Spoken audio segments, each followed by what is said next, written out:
So this isn't really the fun part of being a farmer, but if you want quality food and you want to know where it comes from and you want to know what goes into it, as most of you know, we raise our own calf once a year, and tomorrow's the day. I got to bring him to the butcher.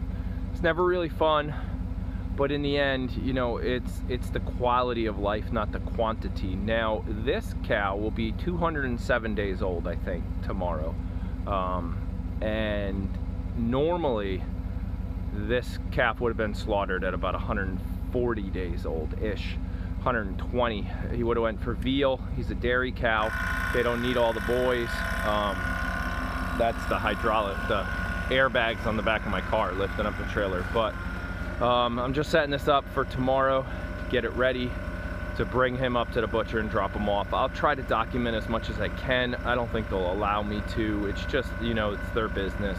They might not want it on film, but I'm obviously not going to document the whole thing, but I'll try to document most of it. You could watch some of our other videos that'll show us raising the cow. I'll even try to clip in some pictures of how our kids get involved. But you know, in the end, we'll have, I'm guessing he's 450 pounds, and I'm guessing we'll get about 250 pounds of edible meat and basically raise a family of 6 off of that for almost a year. Obviously we eat other meat as well, but this will be a prime source of our you know, meatballs, ground beef, burgers, tacos, stuff like that. I mean, and then obviously veal, you know, quality, really good veal for the high-end meals. So in the end, it's 100%, you could call it organic. Straight from our property. Even all the milk this cow drank came from our goats, which are also fed on our property. So it keeps the government out of my food and not affecting my kids. There's too much crap they put out. I read a statistic somewhere once, I'm rambling, but I read a statistic somewhere that says Walmart and McDonald's pretty much control our beef industry. I don't want them controlling my food, so this is what we do. So it's the morning of for the cow. I just finished up the barn chores, trying to warm up my gloves here because it's freaking cold outside. So now it's time to get the cow in the trailer. I'm gonna try to videotape as much as I can, but it's so freaking cold. We're gonna get some really crappy angles, and I don't have a tripod today, so it's just gonna be wherever I can prop my phone to try to document the process. So, in order to entice him to go into the trailer, I'm gonna have to get a little bin of grain. Hopefully the grain gets him to move in the right direction. He's 480 pounds. I'm not going to muscle him. He has to go willingly. So, I got a little bit of grain here. Hopefully this will work. This is the most challenging part. I need to line up this trailer to this gate. So when I open the gate, he's got nowhere else to go but into the trailer. If I have a gap here, like that, we have a cow on the road, and we'll never get him back. All right, buddy. All right. I got a little food for you. This is never fun. I've got a major problem. I had snow in my driveway, which ended up right in here, which now put the back of my trailer almost a foot off the ground. Cows don't like to jump, so I don't know how I'm gonna get them over that bump.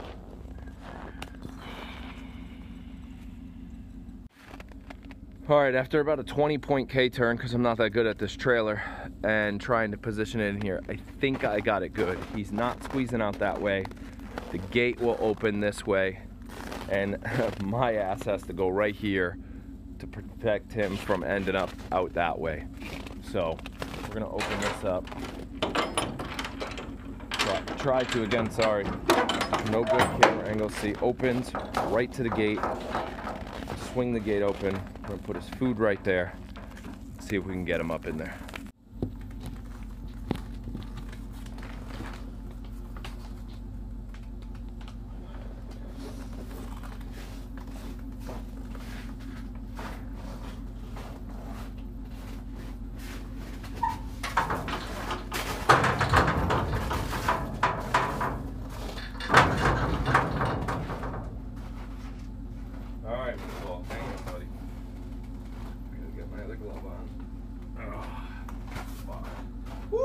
glove got cold. Oh, my glove got cold. Oh my goodness.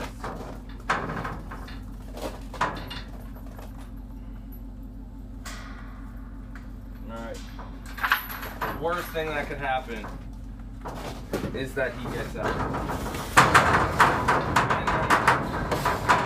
Here. Come here.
Go get it.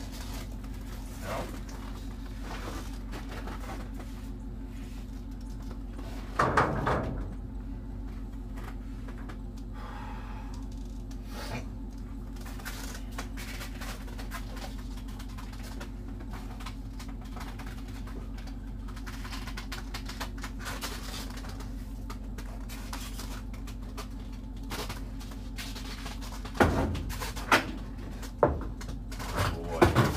Good boy.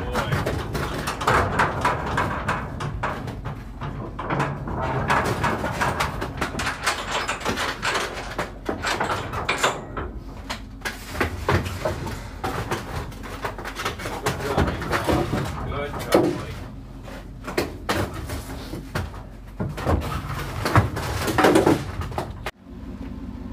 So now if you watch that, and if you ever watch commercial meat operation, I was very nice to him. I let him do it on his own terms. I didn't yell at him. I didn't whack him. I didn't push him. I let him decide to get in, okay? So we're heading off to the butcher, and I gotta take the little ones with me. Now, the little ones do remember Meatball, but they won't remember in the long run. Or they will. They'll remember that we grew our own food, and they'll respect that their food came from a healthy place. So hopefully you guys aren't getting the map on the screen here, because on my phone it's showing the map. Our slaughterhouse is about 16 miles away, but almost a 30-minute drive from the house. There's actually one a lot closer, but we like using this one. It's more of a small-time operation, very left onto Lake Road. Clean, and family run for a very long time. I want to say over 100 years, and we just respect their work.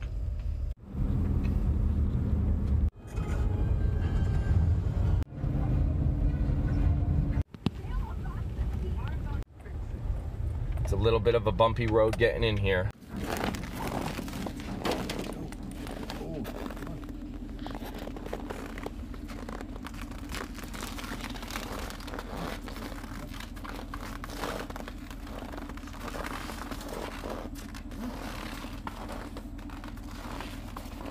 Okay. All right, well, Meatball's been dropped off. The little kids in the back have no idea what's going on, but they're a part of it. So when they get older, they might know what's going on. And that's actually good for them. So I found out these guys have been in business since 1930. Couldn't really record much. We'll come back in a couple days once the process is done, and then it's time to cut up the meat into the, you know, do you want steaks, do you want roasts, do you want ground beef, what kind of cut are you preferring? So That'll come in a couple days. They'll definitely do the process today. They do it the day you drop it off. So he'll have hanging weight and everything later this afternoon. One thing he did ask is, do I want the heart, lungs? No, do I want the heart, tongue, and the liver? Because if I wanted all that, I'd have to come back later today to get it. But it sounds like they have a very heavy Mexican community, which is true. Right down here, there's a very heavy Mexican community, and they come for that stuff all the time. So that's good. So that won't go to waste. Another family can have it. I don't need it. So now we're off to home.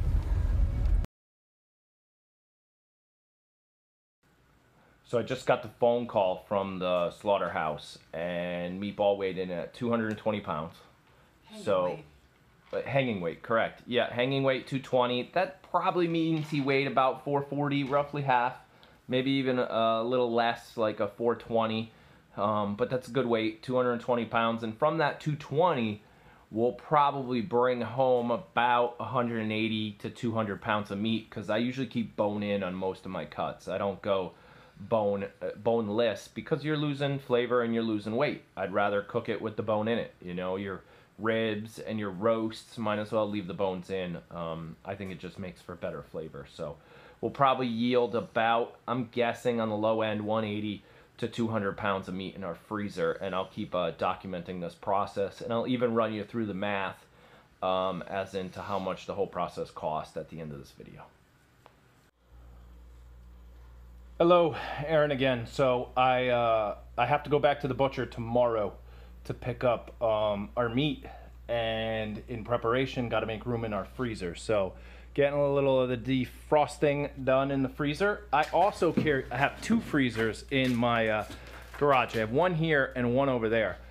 Done that on purpose. A, lots of meat, and B, if one fails, I at least have another one, and I can kind of shift things around. I could throw away crap like this and keep stuff like that came from our farm. So I've got the option, and obviously here in the winter, I can almost use the garage as a freezer if I needed to bring down coolers and stuff. Never want to lose meat.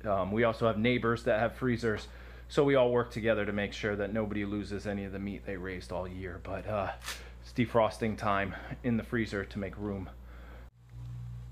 One other thing I wanted to show you, an empty freezer is an expensive freezer.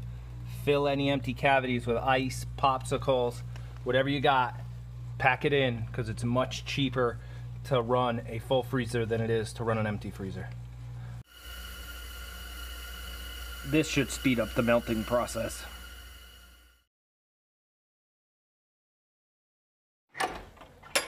Okay, so it's the morning of for me to go to the slaughterhouse and pick up all our meat.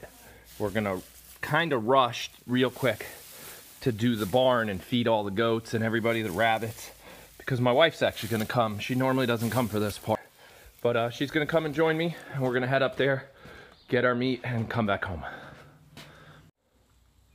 So we're getting everything packed up here. We got a couple things. We got a few coolers, which technically it's so cold out we don't even need. We could do this all in Tupperware containers or cardboard boxes.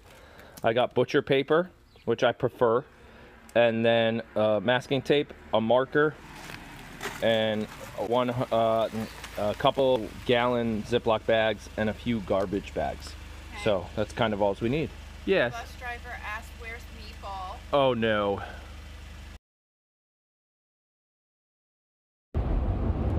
All right, so where's that new fancy stick I got you for Christmas that doesn't go like this all the time? So that fancy stick is at the house. So we're gonna start playing with that more after this video. Sorry if we're getting you motion sick. I didn't want to start using my new Christmas toy in the middle of a video. This video is actually taking me over almost 2.5 to 3 weeks to create, when normally we create our videos in one day. We shoot all our footage, we edit, we post all in the same day. It's so much easier. So we'll break out the new toy soon, coming soon. So if you caught that last clip, the preschool bus driver asked us where Meatball was today. Liz, do you want to comment? I just felt like I broke an adult's heart. Like a grown man just is like dying on the inside because I told him that we butchered the cow that he's been saying bye to all all year long. So it comes. Oh my gosh, sorry. Most people don't get it when we say we raise our own food. So it's a kind of a sensitive subject. But well, it's kind of sensitive for us too. Like exactly. You know, we raise these animals and we love them and we take care of them and everything, and with the purpose of, you know, we know what the end result is going to be, but we just feel like it's the quality of life, not the quantity of life. And I want to know that my food was made in a sustainable way and without humane. Well, and the ending was humane too. Correct. Not just during his life, but we make sure, I mean, we're driving an extra half an hour to go to a butcher that we agree with his processing methods over a butcher that is literally 5 miles down the road from our house. So we're here, we're back. We're trying to find parking. There's a couple cars here because the family basically picking up their meat before us is here right now. So he does about one booking every hour or so.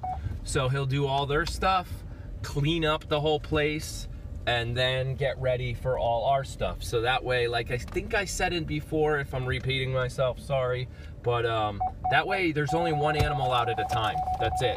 He cleans up, wipes down, gets everything good, and then it's our turn. I don't think I'm gonna be able to video much in there. I might ask him, I might not, but basically we're gonna go in. He's gonna have the two halves of the animal. I'm gonna start with one half, and he's gonna cut it up mainly, you know, to the main chunks of meat, and then from there he's gonna ask questions like, do you want this to be a roast, or do you want it to be steaks, or do you want ground beef? You know, these are your, so he educates as you go along, which is great about this place. And there's two guys usually behind the counter doing the work, and then he'll hand it over to us, and we're on a stainless steel table. And now, because my wife's, oh, sorry, dropped you guys, my fault. Because my wife's here, one of us will wrap in the butcher paper and tape it. The other person will actually write down what it is, and possibly this time put the year on it maybe. I don't know, because sometimes I have a couple cuts left over from last year, which I definitely want to use first. But that's it. We Ziploc bag some of them, we throw it all in all these coolers, and then we get it home. And then at home we do a little more packaging sometimes, because here you got to go quick. At home you could take a look. Speaking of quick, we're 3 minutes late. Okay, see ya. We're gonna go in. So this is actually my first time at the butcher doing this process, and I have to say I'm a little nervous because last year when we brought home the pig and the our first calf, I actually was crying putting it into the freezer. So I couldn't look at it, didn't want to see it, cried. Took us, what, 2 weeks to actually eat something from one of the animals. So I don't know how this is gonna go.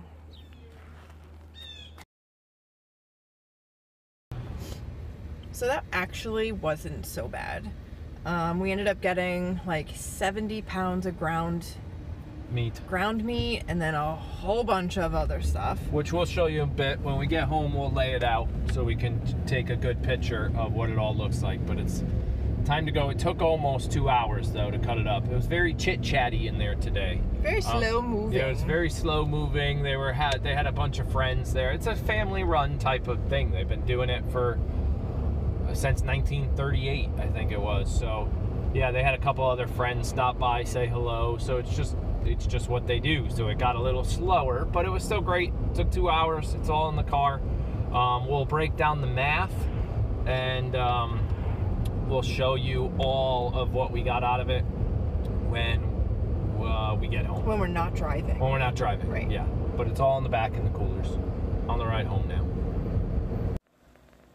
So here it is, 70 pounds of ground meat. We got a couple bags of just bones for the dogs, and it just goes through all the parts and pieces are all wrapped up and labeled. I do usually wrap in butcher paper and then Ziploc. It just helps with freezer burn because this will take almost a year to consume. We did request more ground because we're big hamburger chili people, and we requested a lot of cutlet. There you get to see the color of the meat. So now it's time to put it all in the freezer. What do you think? I didn't cry, so it's a win. It's a win. It's a win-win. And we'll break down the numbers still and recap the end of the video. I have to make meatballs for tonight. So here's your breakdown.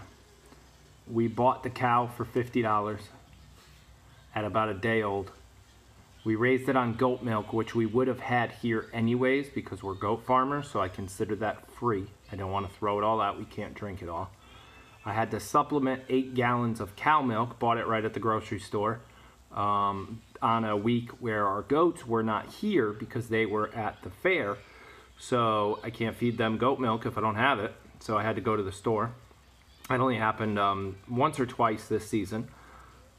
We had to do a little bit of hay towards the end as the pasture died off.